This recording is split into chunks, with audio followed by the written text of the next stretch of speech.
must stay at home. If you don't follow the rules, the police will have the powers to enforce them. The Prime Minister has announced the most drastic limits to our lives that the UK has ever seen in living memory. Stay at home and stay at least 2 meters away from people. We have got to put in place the public health surveillance, the isolation, the quarantine, the case finding, the detection. We have got to be able to show that we can go after the virus. What's your estimate for us being able to give someone we just met a hug? Well, I wouldn't recommend it. Really, to get to the point where this is totally sorted is when we have a treatment or a vaccine. The ultimate solution is a highly effective, safe vaccine, but there will be a trade-off. We'll have less safety testing than we typically would have. And so governments will have to decide, do they indemnify the companies and really say, let's go out with this? This paper was prepared by SAGE's behavioural science subgroup. The perceived level of personal threat needs to be increased amongst those who are complacent, using hard-hitting emotional messaging. I'm struggling to see how this is not a direct psychological attack on everybody in this country. It is, Mike. This is the British government using applied behavioural psychology to make people frightened so that it can put its agenda in place.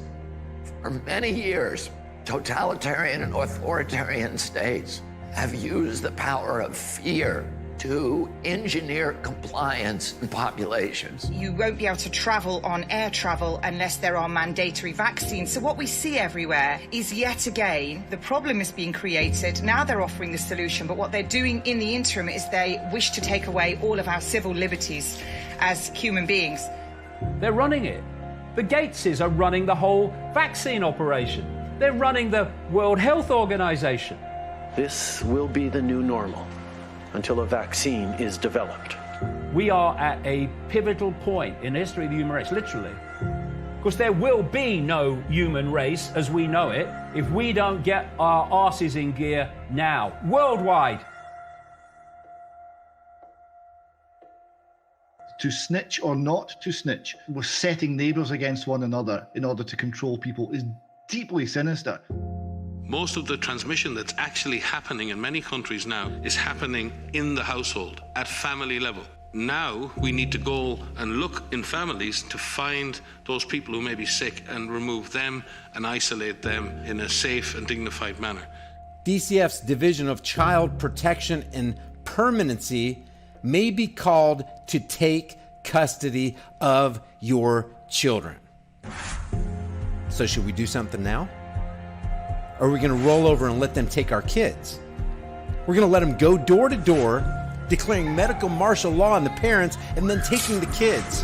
I am now directing medical officers of health that all confirmed cases are to be managed in a quarantine facility.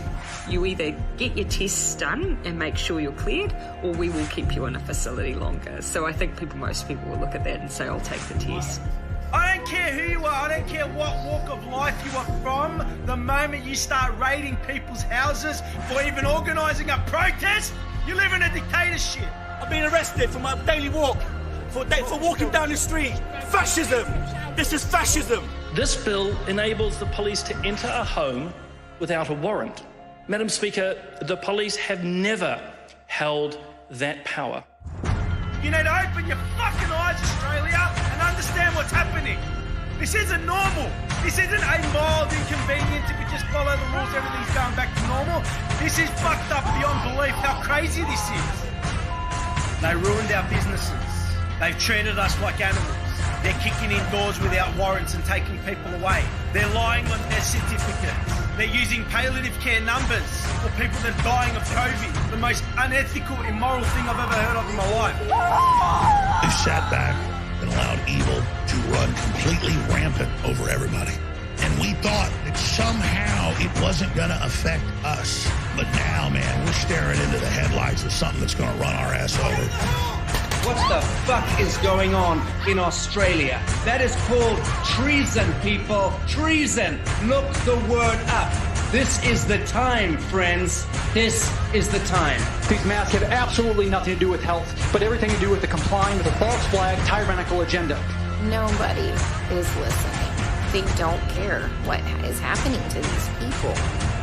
אני מבקש מכם, צעירים, מבוגרים, לכו להתחסן, קחו את הדרכון הירוק שלכם. Protests are not safe. Protests are selfish. Protests are potentially very dangerous. This is also a test of humanity, to see how much of our liberty we will let go before we finally draw the line under enough. We, the people, are waking up. They don't need celebrating, they need calling out. They need exposing for what they're doing. But you don't have a choice. People act like you have a choice. Normalcy only returns when we've largely vaccinated the entire global population. No, I will not cooperate with our own enslavement, and there are billions of us and a handful of you. Our freedom is worth fighting for. Our freedom is worth dying for. Our children will have a future. Our freedom will be upheld. We are the people. We are the power. We are the 99%.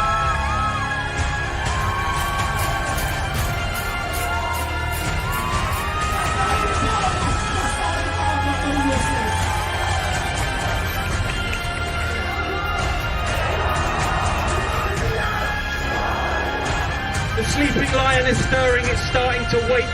And when that lion roars, checkmate. Love you.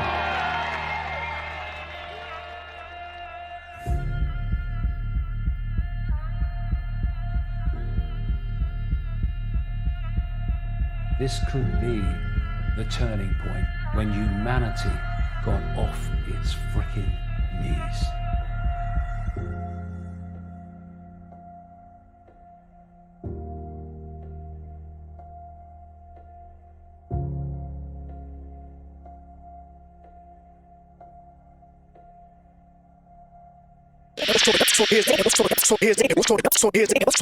So here's the truth.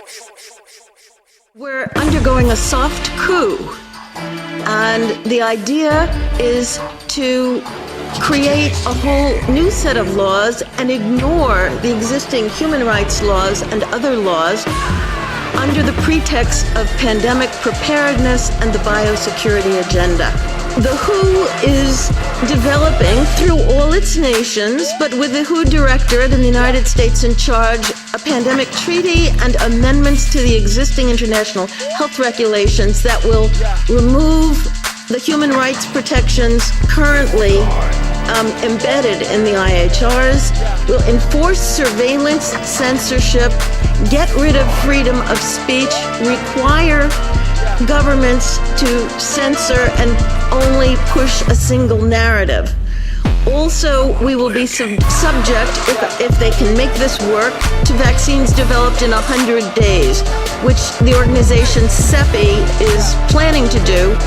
And one of the people who founded CEPI was Jeremy Farrar, who is now the chief scientist at the WHO, to bring this forward. Also embedded in this concept is a peculiar notion that humans are no longer of greater value than animals.